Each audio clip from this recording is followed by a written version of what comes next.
Tuturuan ko po kayo ng orasyon para ang inyong karelasyon ay manumbalik muli ang pagmamahalan sa inyo. Proven po ito mga bossing, basta't ikaw ay may 100% na paniniwala sa mga ganitong mga pamamaraan mga bossing. Ito pa mga bossing ko ang ating baso. Ang baso na ito mga bossing ko ay kung mapapasin ninyo may mga dat-dat na tubig. Maghugas ka muna ng empty na baso. Pagkatapos mga bossing ko, huwag nyo siyang tutuyuin. Ayan siyang ganyan.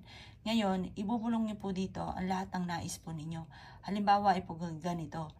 Itong aking asawang ito ay manunumbalik muli ang pagmamahal sa akin. At kailanman ay hindi na ako mamumblema sa kanya. Ako lang ang kanyang mamahalin at wala nang iba pa. Sabihin ang kanyang pangalan ng 7 beses. At paulit-ulitin na sabihin ang lahat ng inyo pong ninanais sa inyong karelasyon. At pagkatapos niyan mga bossing ko, ibilad ito sa sinag ng araw hanggang alas 8 lang ng umaga. Gawin niyo po ito ng 7 beses din sa loob ng 1 linggo. Gawin niyo po ito at simulan niyo ito ng Tuesday or Friday.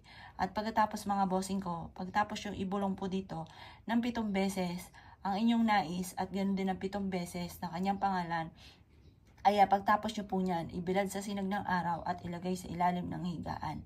Mapapasin nyo po mga bossing ko kung ang inyong karelasyon ay nanlalamig na sa inyo, manunumbalik muli ang kanyang pagmamahal.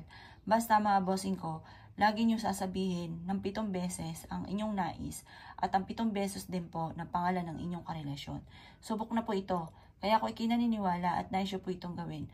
Huwag ka na po magpatumpik-tumpik pa, gawin nyo po ito tuwing Tuesday or Friday.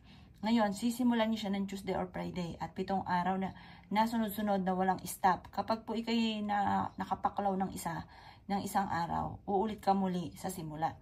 Kaya kailangan sakripisyo 7 araw ng sunod-sunod. Kailangan po gawin niyo po ito mga bossing ko na may 100% kang paniniwala.